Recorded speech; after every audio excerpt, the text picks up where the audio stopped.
Welcome to my YouTube channel എൻ്റെ വഴികൾ. ഏവർക്കും എൻ്റെ വഴികളിലേക്ക് സ്വാഗതം. ഇനിയും എൻ്റെ ചാനൽ സബ്സ്ക്രൈബ് ചെയ്യാത്തവർ സബ്സ്ക്രൈബ് ചെയ്യുക. എൻ്റെ വീഡിയോ ഇഷ്ടമായി ലൈക്ക് ചെയ്യുക. തുടർന്നും എൻ്റെ വീഡിയോകൾ ലഭിക്കുന്നതിന് വേണ്ടി ബെല്ലൈക്കൺ അമർത്തുക. ഏതു നിമിഷവും തൻ്റെ കിരീടവും ചെങ്കോലും നഷ്ടപ്പെടാമെന്ന തിരിച്ചറിവിനൊടുവിൽ രാജ്യത്തിൻ്റെ എല്ലാ സുരക്ഷാ സംവിധാനങ്ങളും കുറച്ചു നേരത്തേക്ക് നിർജ്ജീവമാക്കി മാറ്റി സ്വന്തം രാജ്യത്തേക്ക് ശത്രുക്കൾ കടന്നു വരാൻ അവസരമൊരുക്കി കൊടുത്ത ലോകം കണ്ട ഏറ്റവും വലിയ ഭീകരവാദി നെതന്യാഹു. വർഷങ്ങളായി തുടരുന്ന അതിക്രമങ്ങൾക്കും കടന്നുകയറ്റത്തിനും ഒരിക്കലെങ്കിലും ഒരു തിരിച്ചടി നൽകണമെന്ന് ആഗ്രഹിച്ചിരുന്ന പലസ്തീനിലെ സായുധ വിഭാഗങ്ങൾക്ക് സ്വന്തം മണ്ണിലേക്ക് കടന്നുകയറാൻ അവസരമൊരുക്കി കൊടുത്ത നെതന്യാഹു സ്വന്തം രാജ്യത്തെ അവർക്ക് ആക്രമിക്കാനും ജനതയെ ബന്ദികളാക്കാനും അവസരമൊരുക്കി കൊടുത്തത് കണ്ണടച്ച് ഉറക്കം നടിച്ച നെതന്യാഹു. ഒക്ടോബർ 7 ശേഷം ഇസ്രായേലിന്റെ സ്വയം പ്രതിരോധ സേനയുടെ തലവനായ ഭീകരവാദിയായി മാറുന്ന കാഴ്ചയാണ് നാം കണ്ടത്. ഒരു തുമ്പി പാറിയാൽ പോലും തിരിച്ചറിയാൻ കഴിയുന്ന ആധുനിക സംവിധാനങ്ങളുള്ള ഇസ്രായേൽ എന്ന രാജ്യത്തേക്ക് ഹമാസിന്റെ പടയാളികൾ ബുൾഡോസർ ഉപയോഗിച്ച് മതിലിടിച്ച് നിരത്തി കയറി താണ്ഡവ നൃത്തം ചെയ്തത്, ഇസ്രായേലി പൗരന്മാരെ ബന്ദികളാക്കി കൊണ്ടുപോയത്, സംഭവം നടന്നത് മണിക്കൂറുകൾ കഴിഞ്ഞാണ് അറിഞ്ഞത് എന്ന് പറയുന്നത് ഇസ്രായേലികളല്ലാത്ത മറ്റാരും വിശ്വസിക്കുകയില്ല. ഗസയുമായി ഒരു ആക്രമണം ഉണ്ടാവാൻ വേണ്ടി മാത്രം ഹമാസിന് ഇസ്രായേലിന്റെ വാതായനങ്ങൾ തുറന്നിട്ട് സൂത്രശാലിയായ ഒരു കുറുക്കനായിരുന്നു നെതന്യാഹു. ആ കുതന്ത്രത്തിൽ അയാൾ വിജയിക്കുകയും ഫലസ്തീനികൾ ആ കുതന്ത്രം തിരിച്ചറിയാതെ പോയതിൽ പരാജയപ്പെടുകയും ചെയ്തു. ഒക്ടോബർ 7 ഹമാസിന് ഇസ്രായേലിനെ ആക്രമിക്കാൻ വാതിൽ തുറന്നു കൊടുത്ത നെതന്യാഹു ആ പേര് പറഞ്ഞ് ഗസയിലെ സാധാരണ മനുഷ്യരെ കൊന്നൊടുക്കാനുള്ള ലൈസൻസ് കവർന്നെടുക്കുകയായിരുന്നു. ഒക്ടോബർ 7 ശേഷം പ്രതികാരത്തിന്റെ കണക്ക് പറഞ്ഞ നെതന്യാഹുവും അദ്ദേഹത്തിന്റെ സൈന്യവും ഗസയിൽ കൊന്നൊടുക്കിയത് 40,000-ത്തിലധികം വരുന്ന സാധാരണ മനുഷ്യരെയാണ്. ഇതിൽ തന്നെ 17,000-ത്തോളം കുട്ടികളും ഏകദേശം അത്രത്തോളം തന്നെ സ്ത്രീകളുമാണ്. 10,000-ങ്ങളാണ് തകർന്നടിഞ്ഞ കെട്ടിടാവശിഷ്ടങ്ങൾക്കിടയിൽ കണക്കിൽപ്പെടാതെ മറഞ്ഞു കിടക്കുന്നത്. അതേപോലെ തന്നെ മാതാപിതാക്കളിൽ നിന്നും ഒറ്റപ്പെട്ടു പോവുകയോ നഷ്ടപ്പെട്ടു പോവുകയോ ചെയ്ത കുട്ടികളും ആയിരക്കണക്കിനാണ്. ഐക്യരാഷ്ട്രസഭയുടെ കണക്കനുസരിച്ച് ഇസ്രായേലിന്റെ മിസൈൽ ആക്രമണത്തിലും ബോംബാക്രമണത്തിലും ഗസയിലെ കെട്ടിടങ്ങളിൽ 2/3 ഭാഗവും തകർന്നടിഞ്ഞു എന്നാണ്. ഗസയിൽ 10,000-കണക്കിന് ആളുകളാണ് അഗ്നിക്കിരയായത്. 10,000-ങ്ങളുടെ ശബ്ദം ഭൂമിയിൽ ഇല്ലാതായി. മരണപ്പെട്ടവർക്ക് അവരുടെ എല്ലാ ദുരന്തങ്ങളും അവസാനിച്ചു. പക്ഷേ ജീവിച്ചിരിക്കുന്നവർ കടുത്ത വിഷാദത്തിലും മാരാരോഗങ്ങളിലും ദുരിതം അനുഭവിക്കേണ്ടി വന്നു. ഒരു കൊച്ചു പ്രദേശത്ത് 40,000 മനുഷ്യജീവനുകൾ ഇല്ലാതാക്കി. ഇവരിലധികവും കുട്ടികളും സ്ത്രീകളും. ഈ മരിച്ചവരിൽ ഭൂരിഭാഗത്തിനും പൂർണ്ണ ശരീരങ്ങൾ ഉണ്ടായിരുന്നില്ല. പലരും തിരിച്ചറിയാത്ത അനാഥ ശവങ്ങളായി. തിരിച്ചറിയാൻ വേണ്ടി കുരുന്നുകൾ തങ്ങളുടെ ശരീരഭാഗങ്ങളിൽ പേരുകൾ എഴുതി വച്ചിരുന്നത് നാം കണ്ടതാണ്. ബന്ധുക്കളും സുഹൃത്തുക്കളും വിലപിക്കുമ്പോൾ തിരിച്ചറിയാനാവാത്ത ആയിരക്കണക്കിന് മൃതദേഹങ്ങൾ ഒരൊറ്റ കുഴിമാടങ്ങളിൽ സംസ്കരിക്കേണ്ടി വന്നു. പലപ്പോഴും ഒരു ജീവന്റെ തരി പോലും ബാക്കി വെക്കാതെ, നാളെ ഇങ്ങനെയൊരു കുടുംബം ഗസയിൽ ജീവിച്ചിരുന്നു എന്നതിന് ഒരു അടയാളം പോലും ബാക്കി വെക്കാതെ മുഴുവൻ ആളുകളെയും കൂട്ടത്തോടെ അവർ തുടച്ചു നീക്കി. ഓരോ കുടുംബത്തിൽ നിന്നും ഒന്നുമില്ലാത്തവർക്കിടയിലേക്ക് എല്ലാ ആയുധങ്ങളും ഉള്ളവരുടെ ഏകപക്ഷീയമായ ആക്രമണം.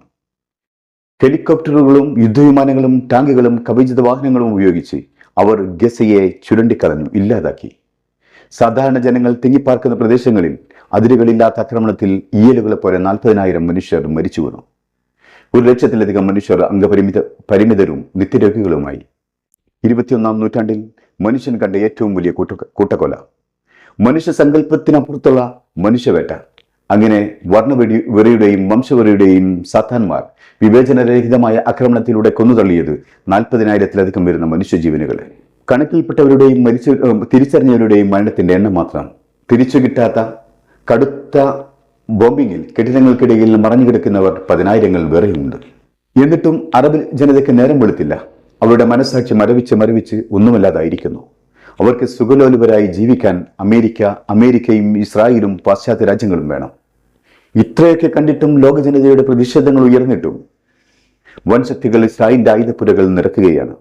കഴിഞ്ഞ ദിവസങ്ങളിൽ മാധ്യമങ്ങളിൽ നിറഞ്ഞൊരു വാർത്തയായിരുന്നു 2 മാസം മാത്രം പ്രായമുള്ള 2 കുട്ടികളുടെ മരണം. ഇരട്ട പ്രസവിച്ച തന്റെ ഓമന മക്കളുടെ ബർത്ത് സർട്ടിഫിക്കറ്റ് വാങ്ങിച്ച് തിരിച്ചു വന്ന പിതാവ് കണ്ട കാഴ്ച കരളലിയിപ്പിക്കുന്നതായിരുന്നു. ആ 2 കുരുന്നുകളും മാതാവും സഹോദരങ്ങളുമെല്ലാം ഇസ്രായേലിന്റെ ആക്രമണത്തിൽ കൊല്ലപ്പെട്ടിരിക്കുന്നു. കൈകളിൽ കുരുന്നുകളുടെ ജനന സർട്ടിഫിക്കറ്റുമായിരുന്നു വിലപിക്കുന്ന പിതാവിന്റെ ചിത്രം. ഏത് യുദ്ധവീര്യന്മാരുടെയും ചങ്കിടിപ്പ് കൂട്ടേണ്ടതാണ്. പക്ഷേ ഇസ്രായേലിന് മാത്രം അതുണ്ടാവുന്നില്ല.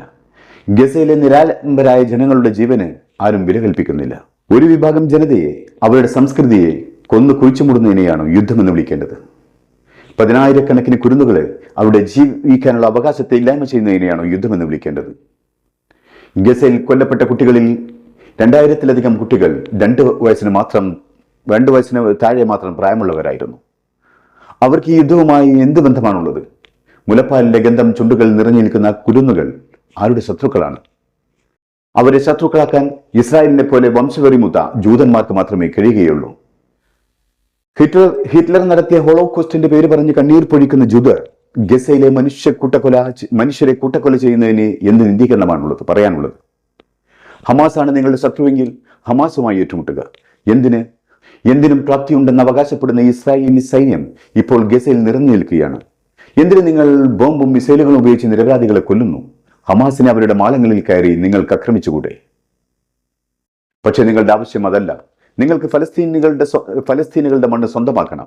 അതിനവിടുത്തെ ജനങ്ങൾ ഇല്ലാതാവണം. കൊന്നു തീർക്കാൻ കഴിയുന്നവരെ കൊന്നു തീർക്കണം. അങ്ങനെ അല്ലാത്തവരെ ഭയപ്പെടുത്തി ഗസക്കും ഫലസ്തീനും പുറത്തേക്ക് അട്ടിയോടിക്കണം. അത് ഇസ്രായേലിന്റെ സ്വപ്നം മാത്രമായിരിക്കുമെന്നാണ് പറയാനുള്ളത്. വെറുതെയല്ല ഹിറ്റ്ലർ ജൂതന്മാരെ കൂട്ടത്തോടെ കൊന്നൊടുക്കിയതെന്ന് ഇപ്പോൾ തോന്നുന്നു. അവർ ഭൂമിയിൽ അതിക്രമകാരികളായി മാറുമെന്നുള്ള തിരിച്ചറിവിനാൽ തന്നെയായിരിക്കണം അവിടെ ഹിറ്റ്ലറുടെ കണക്കുകൾ പിഴച്ചു എന്ന് വേണം ഇപ്പോൾ കരുതാൻ. ഇപ്പോൾ ഗസയിൽ ഇസ്രായേലിന്റെ ആക്രമണങ്ങളിൽ കൊല്ലപ്പെടുന്നവരെ പോലെ തന്നെ മാരകമായ രോഗങ്ങളും പട്ടിണിയിലും മരിക്കുന്നവരുടെ എണ്ണവും വർദ്ധിച്ചു വരികയാണ്. ഗസയ്ക്ക് ചുറ്റും അറബികൾ സുഖലോലുപരായി കഴിയുമ്പോൾ അതേ വർഗത്തിൽപ്പെടുന്ന ഫലസ്തീനികൾ ഒരു തുള്ളി ശുദ്ധജലം പോലും കിട്ടാതെ മരണത്തോട് മല്ലടിക്കുകയാണ്. ഇന്ന് മൗനം വഞ്ചിക്കാത്ത അറബ് ലോകത്തിന് ഈ ദുരനുഭവം ആവർത്തിച്ചു കൂടുന്നില്ല. അന്ന് അവരും ഒറ്റപ്പെടുന്ന അവസ്ഥയുണ്ടായേക്കാം. ഇന്നലെയും ഇന്നുമായി ദോഹയിൽ നടക്കുന്ന വെടിനിർത്തൽ കരാർ അതും ഒരു തരത്തിലുള്ള പ്രശ്നം തന്നെയാണ്.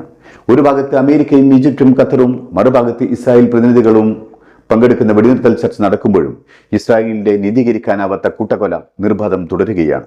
അപ്പോഴും ചർവണം പോലെ പഴയത് തന്നെ പാടിക്കൊണ്ടിരിക്കുകയാണ് മധ്യസ്ഥ ലോകം. ഈ കൂട്ടക്കൊലയും ആക്രമണവും ഒന്ന് ലഘൂകരിക്കാൻ പോലും പറയാതെ തിരശ്ശീലയ്ക്ക് പിന്നിലിരുന്ന് യുദ്ധവിരാമത്തിന്റെ ചർച്ച നടത്തുന്നതിൽ എന്തർത്ഥമാണുള്ളത്? ഇപ്പോൾ നടക്കുന്ന വെടിനിർത്തൽ കരാറിൽ ഹമാസ് പങ്കെടുക്കുന്നില്ല. ഖത്തറും ഈജിപ്തും അവിടെ നടക്കുന്ന ചർച്ചകൾ വിശദാംശങ്ങൾ ഹമാസിന് കൈമാറിയേക്കാം. ഇന്നത്തെ ചർച്ചയിൽ ഹമാസിന്റെ മറുപടി പ്രതിഫലിക്കുമെന്ന് നമുക്ക് വിശ്വസിക്കാം. ഹമാസ് മുന്നോട്ട് വെച്ചൊരു നിർദ്ദേശമുണ്ട്. അത് US പ്രസിഡന്റ് മുന്നോട്ട് വെച്ച ആദ്യത്തെ വെടിനിർത്തൽ കരാറുമായി മുന്നോട്ട് പോകുക എന്നതാണ്. അതായത് വെടിനിർത്തലിന്റെ ആദ്യഘട്ടം ഇസ്രായേലി ബന്ദികളിൽ സ്ത്രീകളും പ്രായമായവരെയും കുട്ടികളെയും രോഗികളെയും വിട്ടയക്കുക. പകരം ഫലസ്തീൻ തടവുകാരെ ഇസ്രായേൽ മോചിപ്പിക്കുക.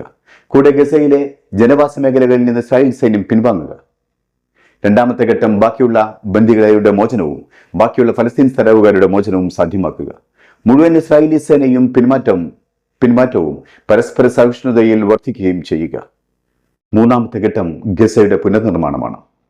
ഈ ചട്ടക്കൂടിലുള്ള വെടിനിർത്തൽ കരാറിനെ ഹമാസ് അംഗീകരിക്കാൻ സാധ്യതയുള്ളൂ. എന്നാൽ ഇസ്രായേൽ ചില മാറ്റങ്ങൾ മുന്നോട്ട് വെച്ചിട്ടുണ്ടെന്നാണ് അറിയാൻ കഴിയുന്നത്. അത് ഇന്നത്തെ തുടർ ചർച്ചയിൽ വെളിപ്പെടാനിരിക്കുന്നതേയുള്ളൂ. ഇതിനിടെ ഇറാൻ, ഇംഗ്ലണ്ട്, ഫ്രാൻസ്, ജർമ്മനി എന്നീ രാജ്യങ്ങളുടെ ഇസ്രായേലിനെ ആക്രമിക്കുക എന്ന നിലപാടിൽ നിന്ന് പിറകോട്ടു പോകണമെന്ന സംയുക്ത പ്രസ്താവനയെ തള്ളിക്കളഞ്ഞുകൊണ്ട് പറഞ്ഞത് ഇങ്ങനെയാണ്: ഗസയിൽ ഒരു വെടിനിർത്തൽ സാധ്യമായാൽ ഞങ്ങൾ എല്ലാം മറക്കാൻ ഒരുക്കമാണ്. ഇസ്രായേലിനുമേലുള്ള തിരിച്ചടി മരവിപ്പിക്കും ഞങ്ങൾ. അല്ലാത്ത പക്ഷം തങ്ങളുടെ പരമാധികാരത്തെ ചോദ്യം ചെയ്ത ഇസ്രായേലിന് തക്കതായ മറുപടി നൽകുക തന്നെ ചെയ്യും. മേഖലയിൽ സംഘർഷം കനക്കുമോ ഇല്ലയോ എന്നറിയാൻ ദോഹയിൽ നടക്കുന്ന വെടിനിർത്തൽ കരാർ ഏതു രീതിയിലേക്ക് മാറുന്നു എന്നതിനെ ആശ്രയിച്ചായിരിക്കും അത്. അതേസമയം ഇസ്രായേലിന്റെ പ്രധാന പട്ടണങ്ങളിൽ ഇസ്രായേലി ബന്ധുക്കളുടെ ബന്ധുക്കളും സുഹൃത്തുക്കളും അവരുടെ മോചനം ആവശ്യപ്പെട്ടുകൊണ്ട് വലിയ തോതിലുള്ള പ്രതിഷേധ പ്രകടനങ്ങൾ നടത്തുകയാണ്. ടെലവീവിൽ തടിച്ചുകൂടിയ പ്രതിഷേധക്കാർ ഗവൺമെന്റിനോട് ആവശ്യപ്പെടുന്നത് തങ്ങളുടെ പ്രിയപ്പെട്ടവരെ സുരക്ഷിതമായി നാട്ടിലേക്ക് എത്തിക്കണമെന്നാണ്. 240 ബന്ദികളിൽ ഇനിയും ഹമാസിന്റെ കൈകളിൽ അവശേഷിക്കുന്നത് 110 ബന്ദികളാണ്. അവർ ഇപ്പോഴും ഗസയിൽ തന്നെ ഉണ്ടെന്നുള്ളതാണ് ഇസ്രായേലിന്റെ ഏറ്റവും വലിയ പരാജയവും. അവർ നെതന്യാഹു ഗവൺമെന്റിനോട് ആവശ്യപ്പെടുന്നത് ഹമാസുമായി ഒരു വെടിനിർത്തൽ കരാറുണ്ടാക്കി അവരെ എത്രയും പെട്ടെന്ന് തിരികെ കൊണ്ടുവരണമെന്നാണ്. മറ്റൊരു ബന്ദിയുടെ ബന്ധു പറയുന്നത് ഈ ചർച്ചയിലും ഒരു വെടിനിർത്തൽ കരാർ സാധ്യമായില്ല എങ്കിൽ ബന്ദികൾ ആരും തന്നെ ഇനി ജീവനോടെ ബാക്കി ഉണ്ടാവുകയില്ല എന്നുള്ളതാണ്. ഇത് അവരെ രക്ഷപ്പെടുത്താനുള്ള അവസാന ചാൻസായി കാണണമെന്നാണ്. മറ്റൊരു ബന്ദിയുടെ ബന്ധുവിന്റെ വാക്കുകൾ: ഈ ദിനങ്ങൾ ഞങ്ങളെ വല്ലാതെ വീർപ്പുമുട്ടിക്കുന്നതും വളരെയധികം കഠിനവുമാണ് ഞങ്ങൾക്ക് എന്നാണ്. ഈ അഗ്രിമെന്റെങ്കിലും സാധ്യമായില്ലെങ്കിൽ ഞങ്ങളുടെ പ്രിയപ്പെട്ടവരുടെ തിരിച്ചുവരവ് ദുർഘടമായിരിക്കുമെന്നാണ്. ബന്ദികളുടെ ബന്ധുക്കൾ ആശങ്കാകുലരാണ്. അവരുടെ അവസാന പ്രതീക്ഷയാണ് ഈ വെടിനിർത്തൽ ചർച്ച. പക്ഷേ നെതന്യാഹു തന്റെ താല്പര്യങ്ങളിൽ നിന്നും നിലപാടുകളിൽ നിന്നും പുറകോട്ട് പോകുമോ എന്ന് തോന്നുന്നില്ല.